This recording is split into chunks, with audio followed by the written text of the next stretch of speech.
Okay, well, it's a wet and rainy Tuesday morning, and quite wet out there. I have to admit I tend to enjoy driving through intersections with a lot of water in them. It's a lot of fun, and hopefully everyone stays safe this morning. You must not Today have the is our small car that I have. that may be true. Um, I want to welcome everyone to what we're calling a City Business Connect. This is an opportunity that we were envisioning when the City Council put together its work plan in the current fiscal year back in the July timeframe, 2023.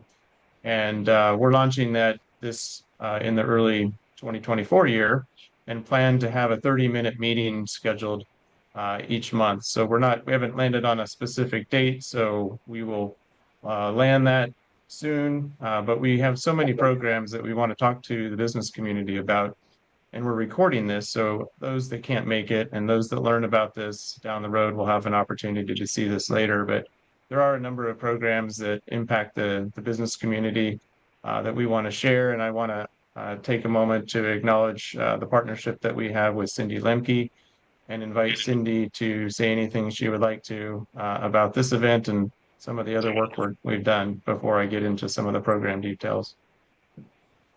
Thank you so much, Mark. And I'm really excited for this opportunity for the businesses to build that relationship with the city so that we can learn how to serve the businesses and really take opportunity of some of the wonderful programs that you have to really support your local business. And I think that's the biggest impact this is going to make is our local businesses are going to see how much you're doing at the city to support our local business. So thank you for this connection. Thank you for this opportunity. And I look forward to partnering with the local businesses in the city.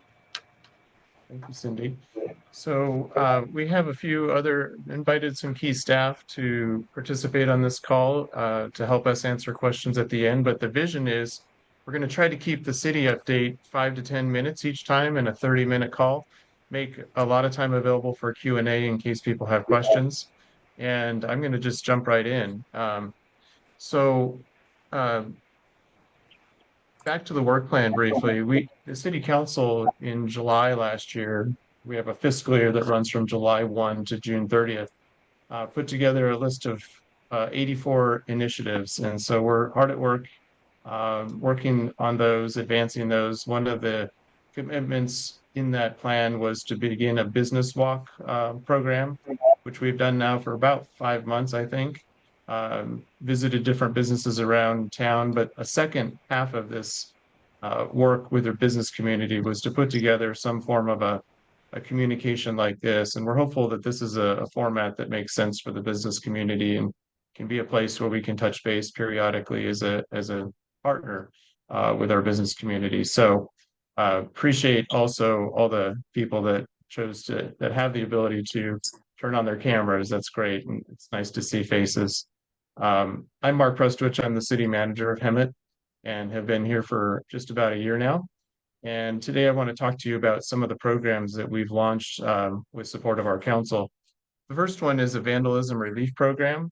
This is a program that if a business experiences a broken window, broken door, front door or back door, this is a program to help offset some expenses, whether it's the entire cost up to $7,500 of repairs or a portion of the costs. And maybe it's just the deductible that you had it taken care of through insurance, but there's a deductible. This will help you there. And that program is live now. The city council appropriated $200,000 to that program. It's administered by our public works department, and all of these programs you can find on our website, and we'll provide our contact information at the end of the meeting.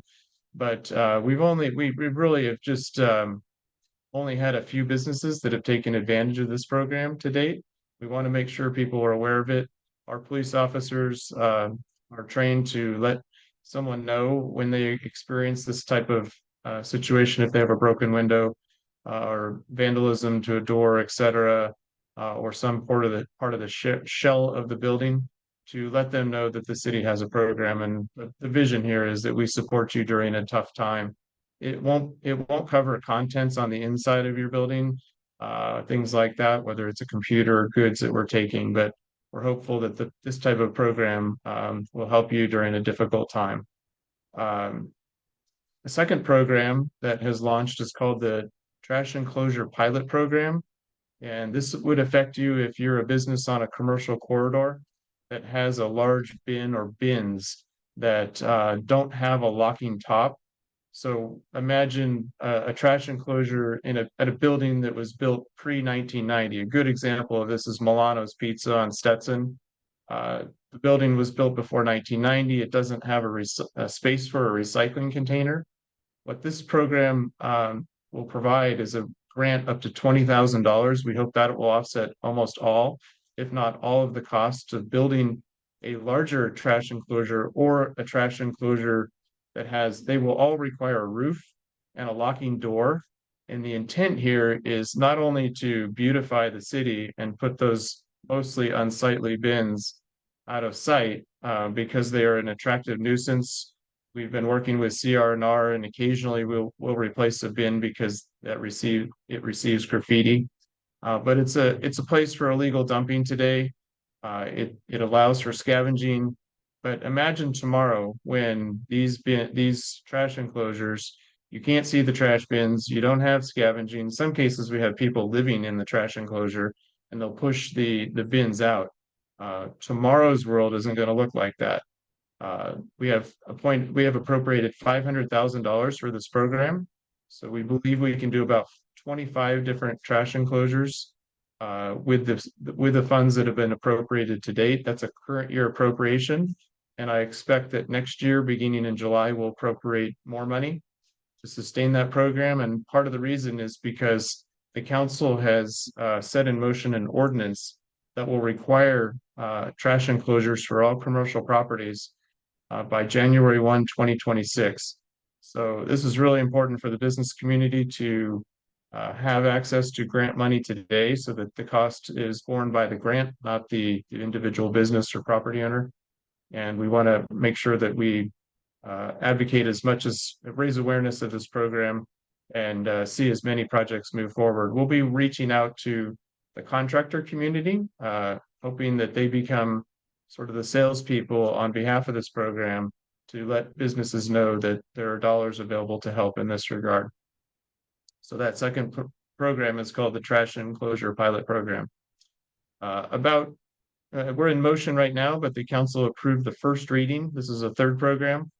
First reading of a hotel incentive program. And what this program will do is provide financial incentives, significant financial incentives to any of our existing hotels to essentially remodel their rooms, new beds, new furniture, new bathrooms, new flooring.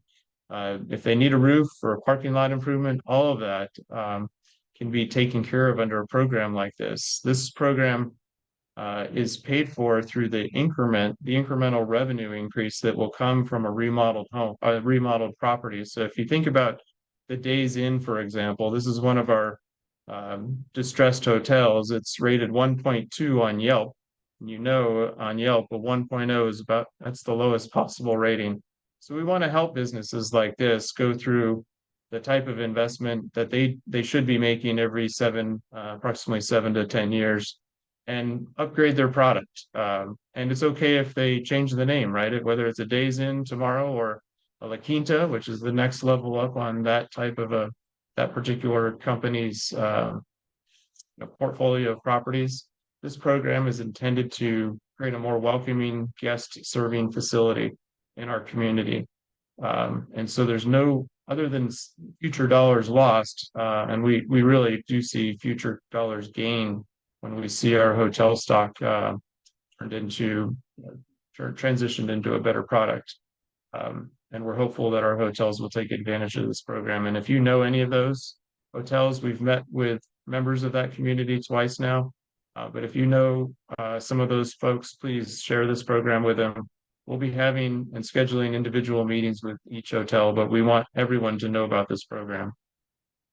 Another program that will be coming later this year, hopefully we'll begin conversations in the next couple of months, will be a facade improvement program. We have to set up the criteria for this program, bring that program to the city council for review and approval. But the council has appropriated $500,000 $450,000 for a facade improvement program. Conceptually, what we're anticipating is 350,000 of that would be dedicated to a larger retail center that needs a refresh. So maybe that's the center at one of the centers near State and Stetson. Maybe that's a center near Yale in Florida. But the idea is to help a property owner, property owners change the look and appearance of their product so that it's more inviting to and will hopefully attract investment to some of the vacancies that they have within their center. The other $100,000 of this program would be dedicated to smaller micro grants. These may be limited to a certain geographic location like the core downtown. We haven't made those decisions yet. Those will be options for the council to consider. But know that this is probably another program that we'll be able to provide some additional funding for in the next fiscal year. So with a facade improvement program, that's a program for the smaller businesses that could provide dollars towards lighting, towards awning, towards new doors, windows, new treatment on the exterior of the building. It's not an interior type of improvement, it's exterior only. But those are the types of investments that can be made with a program like that. Also want to mention that on April 27th, we're going to be bringing back a program called Hemet Beautiful. This is really a community day of service. It's going to be a community cleanup. This will basically be from 8 to noon on Saturday, April 27th, and you'll start to hear some communication on this front from the city over the next couple of weeks. And we're hoping that our business community will also participate in this effort. It will be a large call to action citywide. And finally, I just want to conclude with a program that really helps us from an organizational perspective and keeping the town looking good. That's our SeeClickFix app. This is an app that is downloadable on your phone, or you can go to our city website, hemetca.gov, and find the link on, it's a circle on the left side of the circles on the front of the website that says report a problem. We have a drop-down menu that people can report potholes, illegal scavenging, graffiti, illegal dumping, whatever the issue is. Your eyes and help on notifying us of areas that need improvement or addressing the challenge. We need your help at identifying those, and we want to our goal internally is to acknowledge the issue within 24 hours and try to resolve it within about 3 days. We know that a lot of these issues will take longer. Potholes right now, I'm looking at Noah, my public works director. He knows we're going to be very busy and have been over the last week. We'll be very busy over the next couple of weeks filling potholes. But again, this is something that helps us all with your help clean up the city of Hemet, make sure it looks like an attractive place to invest and open a business. So with that, let me acknowledge that we have our police chief, Mike Ariano, online. We have Cindy, of course, from the chamber. We have Noah, public works director. We have Ben Sandoval. Ben is our new economic development manager. First time, I think, in about 6 or 7 years that we've had an economic development manager. So we have a lot of work for Ben to do over the next several months. And with that, let me just pause and we'll open it up for Q&A, and we'll take it very informal. If someone wants to jump in with a question, we're happy to just have you unmute and we'll go from there.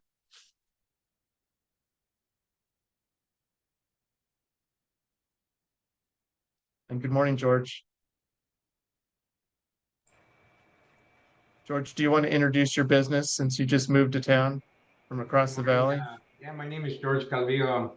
And we're using time to bridge the gap here between questions and getting to introduce your business. I came from San Jacinto. I'm George. Me and my brother co-own this business is J&H Automotive right here off of Florida Avenue, between Palm and Gilbert. I've been in business since 2009.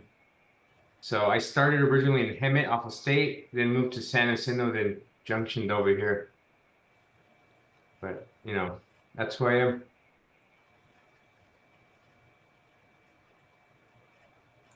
Yeah, I see a question from George Schaefer in the chat. Let me read that. George says, is the city going to ask score.org to help them with utilizing AI for free? Well, George, thanks for the lead. We'll have to follow up on that. But thank you for pointing that out. I do have something, Mark. It's been a question kind of off and on. And Ben, welcome. We're so excited to have you. I will try to hold back as much as possible, but I'm just so excited to support you and in your new role. But I've had some questions or a business liaison. So someone that is just coming to town, maybe they're not new to business, but they're new to Hemet. Maybe creating if obviously a position is we don't want to add something, but is there something that we can do to kind of ease the connection to everything that's needed to be successful in the city of Hemet? Or is there like I'm always open to committees. I have a wonderful board. We have amazing membership, almost like a welcome committee for new businesses, that's helping them with this processes, because sometimes it could be overwhelming, right? So you're starting your own business, but now you have to comply with the city of Hemet. Are there any opportunities to create like a liaison or a welcome type team to assist new businesses new businesses to the city of Hemet, and maybe even to touch base with current members that may be having issues that we see, but they just don't know where to start on how to fix it? Yeah, this is a great question, Cindy. Thank you for asking this. In our work plan, we also have something called a business concierge program that sort of touches on the same space. That's going to be part of what comes forward with our economic plans.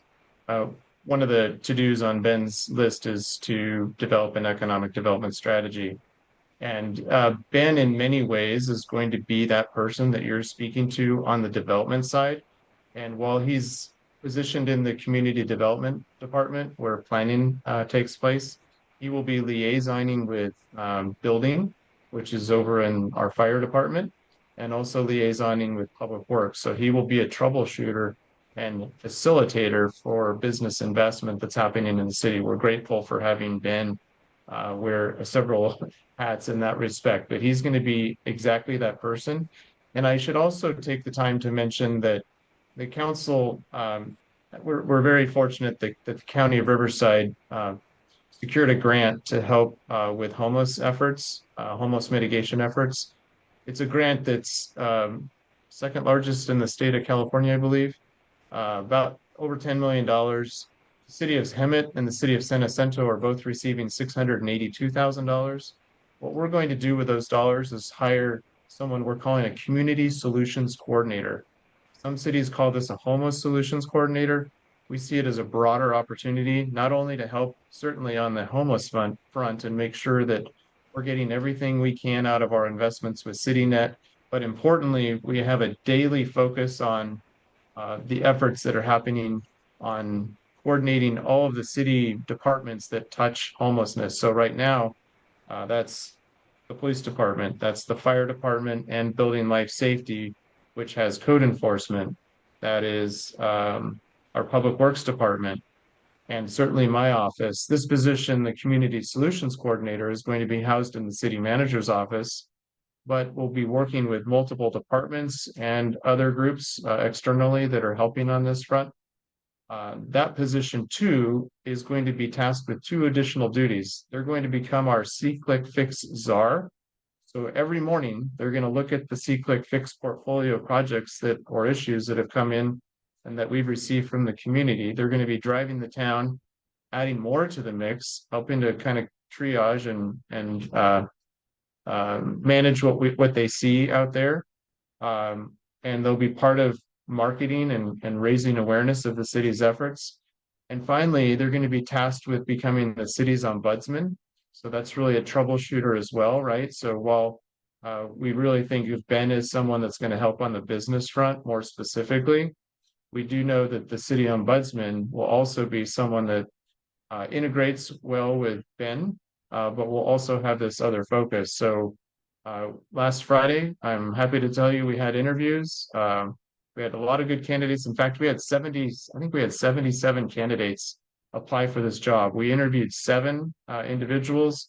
I think we walked away with a consensus on a selection, and we'll be moving forward with that selection this week, and we're hopeful that we can bring them on here relatively soon. So Cindy, yes, we're definitely looking forward to improving the way that we interact with business, and we want to change a reputation that has happened over the years and turned it into a city that is open for business, that welcomes business, that wants to move projects faster. Public Works, when I got here a year ago, poor Noah was the only licensed engineer in the city. Today, as of last week, we have 3 engineers inside the city, which is really nice progress. On the community development front, we're down 2 people still. We have a lot of projects that are moving through the pipeline, so we're so grateful to have Ben join us and support us on that front too. Does that help, Cindy? Yep, it's just what I wanted to hear. Thank you.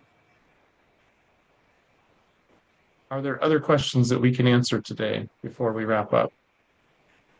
Yes, and this is Ben Sandoval. I'm digging to the city manager. This is just a quick 30 seconds as a quick introduction to everyone. Thank you. It's a pleasure being here. And some of the endpoints, as well as offering business solutions, working with the chamber for HR law workshops, meeting their bottom line, subsidized programs, working better with the local workforce board, the COG, obviously under the direction of the city manager, business symposiums, regional job fair. The list goes on. So I'm very excited to be here. And last and foremost, regarding SCORE, I have a great relationship with SCORE. So I'll put my email on there. If anybody would like a SCORE mentor, I believe that was a request. I can definitely make that pinpoint. Thank you, everyone. I'll put my email on the message. Thank you, Ben.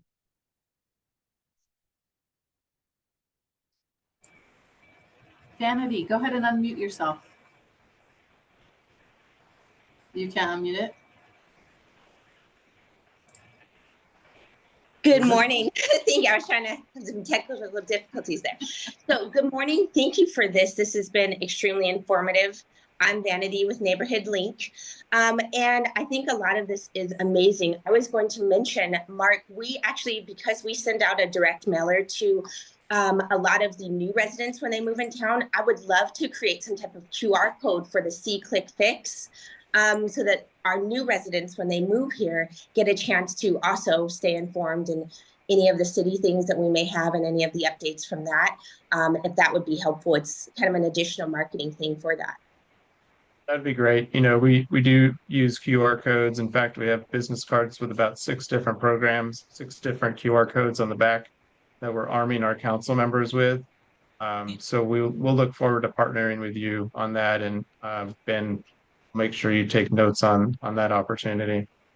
And this is exactly the purpose of this type of get together. It's going to be quick each month.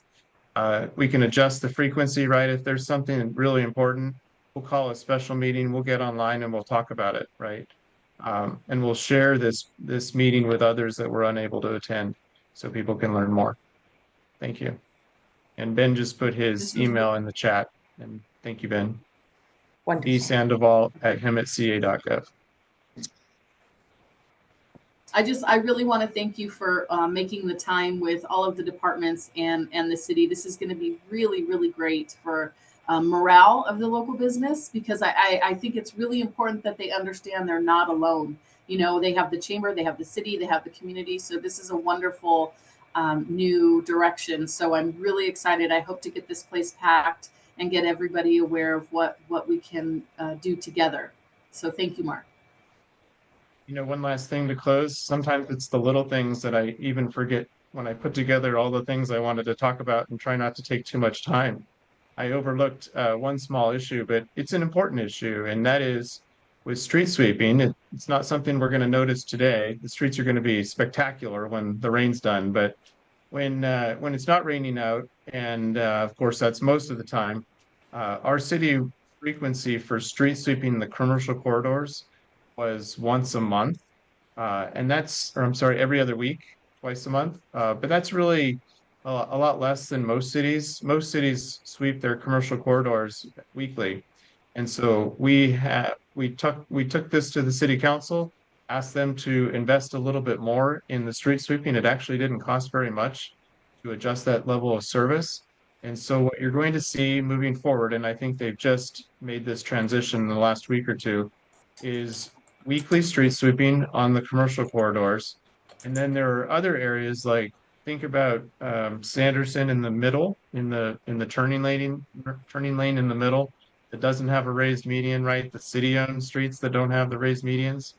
Think of Stetson, that long run. Over months, debris gets caught in the middle of the road and it begins to look unsightly. We didn't have a plan for how to sweep those areas. We got out of the sweeping business about a decade ago. We don't own any street sweepers. And in our contract with CR&R, we didn't have any language in there that would ask them to sweep that area. So now we put those types of areas into a recurring schedule. We can adjust that schedule if it needs more frequent sweeping, but you're going to see little things like that take place too. They're going to be subtle, but we want to make sure that we present a very clean and safe, inviting community for our downtown, all of our businesses. And I guess with that, I should probably also give a nod out to the police department because they pulled down the 7th largest organized retail theft grant in the state of California, $2.5 million. And we are, when I arrived here, well, as of July 1, we basically had 40 flock cameras. They catch license plates. And with those 40, we're solving most big crime issues within 24 hours. We have a suspect. But tomorrow, as of an investment 2 weeks ago, the council made a $1.4 million investment in about 50 plus cameras. I think we're going to be at 92 cameras, and a number of these, 25 of these new cameras are Falcon cameras that will rotate 360 at intersections. They're going to be placed in and around our commercial retail centers. Some that there will also be these additional, they called LTVs, Chief? Yes, LTVs, mobile trailers. The ones you've seen trailers. in some of our shopping centers with the blue light on top. Oh, yeah. Yeah, live streaming of video, audio on those. And we'll have 4 of those. I think we're receiving those this week. So you're going to begin to see investments closer to in creating a safer environment for our shopping community. And I should also plug the fact that since the community invested in Measure U back in 2000, the election was November of 16. The money began to move in 17.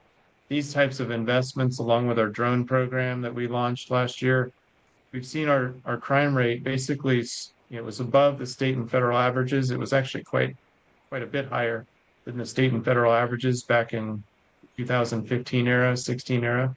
And it's been steadily moving down. I think, Chief, the data we looked at last week, we're starting to dip below the California average. We're basically at this national average on both violent and smaller crimes, property crimes. Is that right?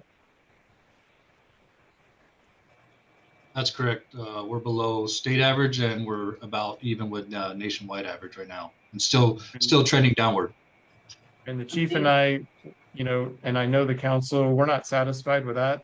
We want to push those numbers as low as we can possibly push them, and it feels like we're pushing the gas pedal right now on all these efforts to try to again create a safer, cleaner environment, which will be conducive to growing our business community and supporting our business community. So we really appreciate your time today.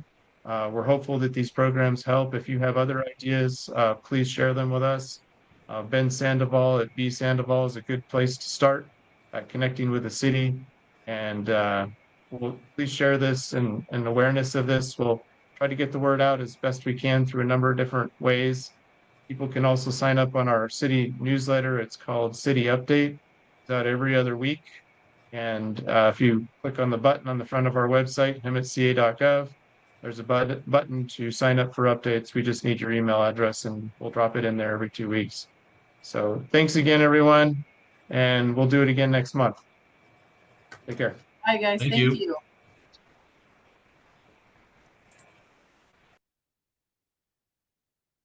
Thank you.